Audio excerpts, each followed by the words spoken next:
Icons of India വിശാഖപട്ടണത്താണ്. ഇന്ന് icons of India അതിഥിയായി നിങ്ങളെ പരിചയപ്പെടുത്തുന്നത് വിശാഖപട്ടണത്ത് ഹെറിറ്റേജ് കേരള ആയുർവേദ എന്ന സ്ഥാപനം നടത്തുന്ന റെജി തോമസ് സാറാണ്.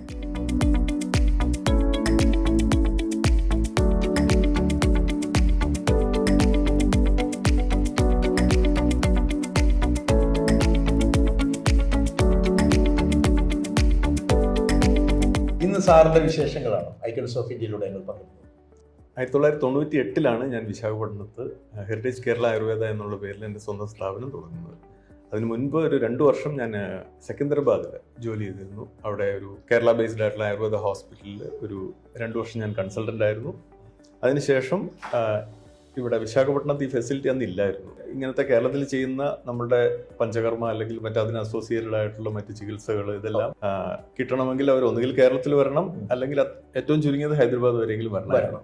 അപ്പോൾ അങ്ങനെ അതുകൊണ്ടാണ് ഞാൻ വിശാഖപട്ടണം തിരഞ്ഞെടുക്കാൻ കാരണം മലയാളികൾക്ക് ഒരു പക്ഷേ നാട്ടിൽ പോകുമ്പോഴെങ്കിലും ഈ ചികിത്സ കിട്ടാനുള്ള ഒരു സാധ്യത അന്നുണ്ടായിരുന്നു. പക്ഷേ ഇവിടുത്തെ ആളുകൾക്ക് അതിനായിട്ട് തന്നെ ലീവ് എടുക്കുകയും യാത്ര ചെയ്യുകയൊക്കെ വേണ്ട സാഹചര്യം ഉണ്ടായിരുന്നല്ലോ. അപ്പോൾ അത് ഒഴിവാക്കാൻ പറ്റി. അവർക്ക് ഇവിടെ തന്നെ അവരുടെ ഡോർ സ്റ്റെപ്പിൽ തന്നെ ഈ ചികിത്സകളെല്ലാം കിട്ടുന്ന ഒരു സാഹചര്യം ഉണ്ടായി. ഹെറിറ്റേജ് കേരള ആയുർവേദ എന്തൊക്കെ ചികിത്സാ രീതികളാണ് ഇപ്പോൾ ഇവിടെ കൊടുത്തുകൊണ്ടിരിക്കുന്നത്? ഞാൻ സാധാരണയായിട്ട് ആളുകളോട് പറയാറുള്ള ഒരു സജഷൻ, നമുക്ക് മൊത്തം രോഗങ്ങളെ 2ആയിട്ട് തരംതിരിക്കാൻ പറ്റും. Emergencies and non emergency. Critical care ആവശ്യമുണ്ടെങ്കിൽ അല്ലെങ്കിൽ ICU സപ്പോർട്ട് ആവശ്യമുണ്ട്, ഇമ്മീഡിയറ്റ് ആയിട്ടുള്ള സർജറി ആവശ്യമുണ്ട്. അപ്പോൾ ഇങ്ങനെയുള്ള കാര്യങ്ങൾക്കെല്ലാം തീർച്ചയായിട്ടും മോഡേൺ മെഡിസിൻ മാത്രമാണ് അതിന് ആശ്രയിക്കാൻ പറ്റുന്നത്. പക്ഷെ അതല്ലാത്ത രോഗങ്ങൾ ധാരാളമായിട്ടുണ്ട്. ഈ രോഗം തന്നെ നമ്മളെ പെട്ടെന്ന് നമുക്കൊരു ജീവഹാനിയൊന്നും ഉണ്ടാക്കുന്നില്ല, പക്ഷേ സൈലന്റ് ആയിട്ട് നമ്മളെ കൊന്നുകൊണ്ടിരിക്കുന്നു എന്ന് പറഞ്ഞാൽ നമ്മളുടെ ക്വാളിറ്റി ഓഫ് ലൈഫ് ഭയങ്കരമായിട്ട് അഫക്റ്റ് ചെയ്യുന്ന രീതിയിലുള്ള ധാരാളം അസുഖങ്ങളുണ്ട്. ഈ സ്പോണ്ടലോസിസ് പോലെയുള്ള പ്രശ്നങ്ങൾ, ഈ നട്ടലിന്റെ കശേരുക്കടയിലുള്ള ഡിസ്കിന്റെ സ്ഥാനഭ്രംശം അല്ലെങ്കിൽ പ്രൊലാപ്സ് ഓഫ് ഡിസ്ക് ഏറ്റവും വലിയ പ്രാധാന്യമുള്ള ഒരു സംഭവം. തീർച്ചയായിട്ടും അത് പോയി. അപ്പൊ അങ്ങനത്തെ അസുഖങ്ങള് പ്രത്യേകിച്ച് സർജറി ഒന്നും കൂടാതെ തന്നെ നമുക്ക് തീർച്ചയായിട്ടും അത് മെച്ചപ്പെടുത്തി എടുക്കാൻ പറ്റും. ഇപ്പൊ ഞാനിവിടെ ചികിത്സിക്കുന്ന ഞാനിപ്പോ 26 വർഷമായി ഇവിടെ. വളരെ ആയിരക്കണക്കിന് ഈ പറഞ്ഞ നട്ടലിന്റെ സ്പൈനൽ ഡിസ്കിന്റെ പ്രൊലാപ്സ് അത് സർജറി കൂടാതെ സുഖപ്പെടുത്തുക എന്നുള്ളതാണ് ഏറ്റവും കൂടുതലായിട്ട് ഞാൻ ഇപ്പോൾ ഇവിടെ ചെയ്തുകൊണ്ടിരിക്കുന്നത്. ഇപ്പം ചെറുപ്പക്കാർക്കാണ് ഏറ്റവും കൂടുതൽ ഈ പ്രശ്നങ്ങളുള്ളത്. IT സെക്ടറിലൊക്കെ വർക്ക് ചെയ്യുന്നവർക്ക് പെട്ടെന്ന് ഇരുന്ന് ജോലി ചെയ്യുന്ന എല്ലാ ലാപ്ടോപ്പിന്റെ മുമ്പിൽ നിന്നുള്ള കുത്തിയിരുന്നുള്ള ജോലിയാണല്ലോ. പണ്ടത്തെ പോലെ പുറത്തേക്ക് ഇറങ്ങി പറമ്പ് കളക്കുന്ന പരിപാടിയൊക്കെ കുറവാണല്ലോ. അപ്പൊ അതുകൊണ്ട് നട്ടലിനായിട്ട് കുഴപ്പമില്ല. അപ്പൊ അങ്ങനെ വളരെ ചെറുപ്പം 25, 26, 30 താഴെ പ്രായമുള്ള ആളുകളാണ് ഒരു നല്ല ശതമാനവും ഈ പ്രശ്നം കൊണ്ട് ട്രീറ്റ്മെന്റിനായിട്ട് വരാറുള്ളത്. ഡോക്ടർ ഇതിലേക്ക് വന്നത് ഇതിനോട് ഭയങ്കരമായിട്ടൊക്കെ ഇഷ്ടം തോന്നിക്കൊണ്ടാണ്. കുഞ്ഞിലെ ഞാൻ കണ്ടിട്ടുള്ള കാഴ്ചകൾ എന്ന് പറയുന്നത് എൻ്റെ മദറിന്റെ ഫാദർ ഈ ചതവ് ഇങ്ങനെയൊക്കെയുള്ള കാര്യങ്ങളൊക്കെ ആയിട്ട് അവിടെയാണ് വരിക. അപ്പൊ അദ്ദേഹം ചെയ്യാവുന്ന രീതിയിലുള്ള പച്ചമരുന്നുകളൊക്കെ അരച്ച് കെട്ടി ബാൻഡേജുകൾ ചെയ്തും ഈ സ്പ്ലിന്റ് ഒക്കെ വെച്ചിട്ട് ഒടിവ് ചെറിയ പൊട്ടലൊക്കെ ആണെങ്കിൽ ഇത് കണ്ട് എനിക്ക് കുഞ്ഞിലെ അതുകൊണ്ട് ശീലമുണ്ട്. അതിങ്ങനെ മനസ്സിൽ കിടന്നു. അപ്പൊ അത് കഴിഞ്ഞ് പിന്നെ എൻട്രൻസ് ഒക്കെ എഴുതി BAMS ഫസ്റ്റ് ചോയ്സ് ആയിട്ട് വെച്ച് അങ്ങനെയാണ് ഞാൻ തൃപ്പൂണിത്തുറ ആയുർവേദ കോളേജിലാണ് ഞാൻ BAMS ചെയ്തത്. അതിനുശേഷം ഞാൻ കർണാടകയിലാണ് MD ചെയ്തത്. ഞാൻ MD ചെയ്തത് പ്രിവെന്റീവ് മെഡിസിൻ, അത് സ്വസ്ഥവൃത്തം എന്നാണ് ആയുർവേദത്തിൽ ആ ഒരു ബ്രാഞ്ചിൽ പറയുക. മറ്റുള്ള സ്റ്റാഫുകളൊക്കെ എങ്ങനെയുണ്ട്? സ്റ്റാഫുകളുണ്ട്. ഇപ്പൊ എനിക്ക് ഇവിടെ എനിക്കിപ്പം 3 ബ്രാഞ്ചുകളാണുള്ളത്. അവിടെ ഏകദേശം 14 സ്റ്റാഫുണ്ട്. എല്ലാവരും ട്രെയിൻഡ് ആയിട്ടുള്ള തെറാപ്പിസ്റ്റുകളാണ്. ഇവിടെ എങ്ങനെയാണ് വരുന്ന രോഗികൾക്ക് ചികിത്സ? എനിക്ക് ടൗണിലുള്ള ഒരു ബ്രാഞ്ചിൽ IP ഫെസിലിറ്റി ഉണ്ട്. അവിടെ അഡ്മിറ്റ് ചെയ്ത് ചെയ്യാൻ പറ്റുന്നുണ്ട്. ഇനി സാറിന്റെ പേഴ്സണൽ വിശേഷങ്ങളിലേക്ക് പോകാം. വീട്, നാട്? എന്റെ സ്ഥലം കോട്ടയം ജില്ല, കുറവിലങ്ങാട് എന്ന് പറയും. അച്ഛന്റെ പേര്? എന്റെ ഫാദറിന്റെ പേര് തോമസ്. അമ്മയുടെ പേര്? Baby Thomas. അച്ഛൻ എന്തായിരുന്നു? അച്ഛൻ അവിടെ ദേവമാതാ കോളേജിൽ ഓഫീസ് സൂപ്രണ്ടായിട്ട് റിട്ടയർ ചെയ്തു. എന്റെ ഫാദർ മരിച്ചു പോയി. ഇപ്പൊ 8 വർഷമായി. സഹോദരങ്ങള്, സഹോദരിമാര്? 2 സഹോദരിമാരുടെ ഇളവരാണ്. അവരെല്ലാം കല്യാണം കഴിഞ്ഞ് കുറച്ചു കാലം 2 അബ്രോഡ് ആയിരുന്നു. അപ്പൊ അവരെല്ലാം ഈ കോവിഡിന് ശേഷമൊക്കെ നാട്ടിൽ വന്ന് സെറ്റിൽഡ് ആയി. അമ്മ ടീച്ചറാണ്. അപ്പൊ അമ്മ ടീച്ചറാകുമ്പോ അമ്മ പഠിപ്പിക്കുന്ന സ്കൂളിൽ തന്നെ? അമ്മ LP സ്കൂളിലായിരുന്നു. അവിടെയാണ് എന്റെ 4ാം ക്ലാസ് വരെ. അമ്മയോടെ ഉള്ളത് കൊണ്ട് തന്നെ നമുക്ക് വലിയ കുസൃതിക്കുള്ള സ്കോപ്പ് ഒന്നും ഇല്ല. അത്യാവശ്യം അടി കിട്ടും. വീട് പോലെയൊക്കെ തന്നെ അധികം കുസൃതി കാണിക്കാൻ പറ്റും. കലാപരമായിട്ടുള്ള എന്തെങ്കിലും കഴിവൊക്കെ പാടുമായിരുന്നു.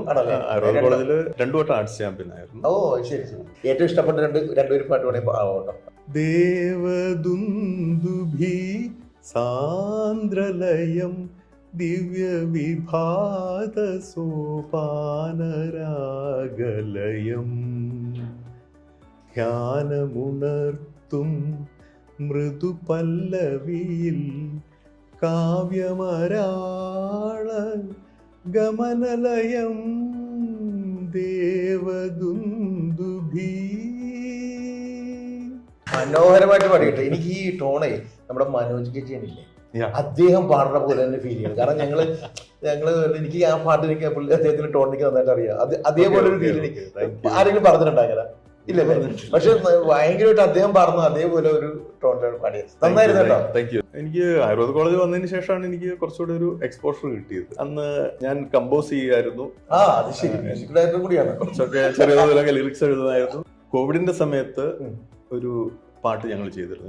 എൻ്റെ സുഹൃത്തായിട്ടുള്ള ഡോക്ടർ ഗോപകുമാർ, അദ്ദേഹമാണ് കവിത എഴുതിയത്. അപ്പോൾ എൻ്റെ ഒരു സുഹൃത്ത്, എൻ്റെ സീനിയർ ആയിരുന്ന ഡോക്ടർ സജി ജോർജ്, ഓസ്ട്രേലിയയിലാണ്. അപ്പം അദ്ദേഹം ഒരു ഇൻട്രസ്റ്റ് എടുത്തിട്ട് നമുക്കിത് കമ്പോസ് ചെയ്യണം, ഇത് ഒരു വീഡിയോ ആയിട്ട് തന്നെ റിലീസ് ചെയ്യണം, നമുക്ക് കോവിഡിന് ആ സമയത്ത് വർക്ക് ചെയ്യുന്ന എല്ലാവർക്കും ഒരു പ്രചോദനമാവണം. രണ്ടുപേരി പാടാൻ പറ്റുമോ? കാലനണുരൂപനായി കലിയുഗ കളരിയിൽ കണ്ഠത്തിലിടറുന്ന പ്രാണനെ കവരവേ, കവചമായി പരിചയായി കനിവിൻ കരുത്തുമായി കാലിടറാതെ പൊരുതും നാട് കേരളം. ഈ പാട്ട് പാടിയത് നമ്മുടെ മധു ബാലകൃഷ്ണനും മൃദുല വാര്യരും.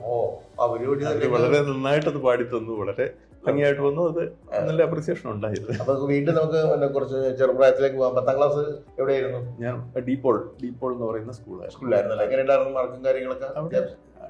സ്കൂള് സ്കൂള് തുടങ്ങിയതിന് ശേഷം അവിടെ SSLC ബാച്ചുകൾ എല്ലാ വർഷവും 100% വിജയമാണ്. കൂടെ പഠിച്ച ആളുകളുടെ പേരുകളൊക്കെ ഓർക്കുന്നു? വളരെ ആളുകൾ, എല്ലാവരും വളരെ നല്ല നിലയിലുണ്ട്. എന്റെ ഏറ്റവും അടുത്ത സുഹൃത്താണ് ഇപ്പൊ പാല സെന്റ് തോമസ് കോളേജിന്റെ പ്രിൻസിപ്പൽ ഡോക്ടർ സിറ്റി ജെയിംസ്. അപ്പൊ എല്ലാവരും ഉയർന്ന നിലകളിലാണ്. അതിനുശേഷം 10ാം ക്ലാസ്സിന് ശേഷം എന്തായിരുന്നു? പിന്നെ ഞാൻ അന്ന് പ്രീ ഡിഗ്രിയാണ്, +2 ദേവമാതാ കോളേജ് കുറവലങ്ങാട്, അവിടെയാണ് ഞാൻ സെക്കൻഡ് ഗ്രൂപ്പ് എടുത്തു. അതിനുശേഷം ആയുർവേദ കോളേജിലേക്ക് പോയി. അവിടെ വെച്ചാണ് നമ്മുടെ കൂടുതൽ കഴിവുകൾ പുറത്തേക്ക് വരാറ്. എങ്ങനെയാണ് നമ്മൾ വിശാഖപട്ടണത്തിലേക്ക് വന്നത്? ഞാൻ എന്റെ BAMS കഴിഞ്ഞ് ഇന്റേൺഷിപ്പ് കഴിയുന്ന സമയത്ത് എനിക്ക് ഹൈദരാബാദിൽ ഒരു ഓഫർ വന്നു. ഹൈദരാബാദില് ആന്ധ്രയിലെ ആദ്യത്തെ കേരള ആയുർവേദ ഹോസ്പിറ്റലാണ്. അപ്പൊ അവിടെ ഒരു വേക്കൻസി വന്നു. എന്റെ സീനിയർ ആയിട്ടുള്ള 1-2 പേരാണ് അവിടെ ജോലി ചെയ്തത്. അല്ല, അവിടെ കൺസൾട്ടന്റ് ആയിട്ട്. അതെ. അപ്പൊ അതിലൊരാൾ MDക്ക് പോകുന്നു. ആ സമയമൊക്കെ വന്നപ്പോൾ അങ്ങനെ വേക്കൻസി വന്നതാണ്. എന്നെ സജസ്റ്റ് ചെയ്തു. ഞാൻ അങ്ങനെയാണ് ഹൈദരാബാദിൽ ജോയിൻ ചെയ്തത്. അപ്പോൾ എന്തായാലും വളരെ വിജയകരമായിട്ട് തന്നെ നമ്മുടെ ഹെറിറ്റേജ് കേരള ആയുർവേദ എന്ന സ്ഥാപനം മുന്നോട്ട് പോവുകയാണ്. ഒത്തിരി രോഗശമനം ഈ ആയുർവേദത്തിലൂടെ കിട്ടട്ടെ എന്ന് ആശംസിക്കുന്നു. Thank you sir. Thank you. Namaste.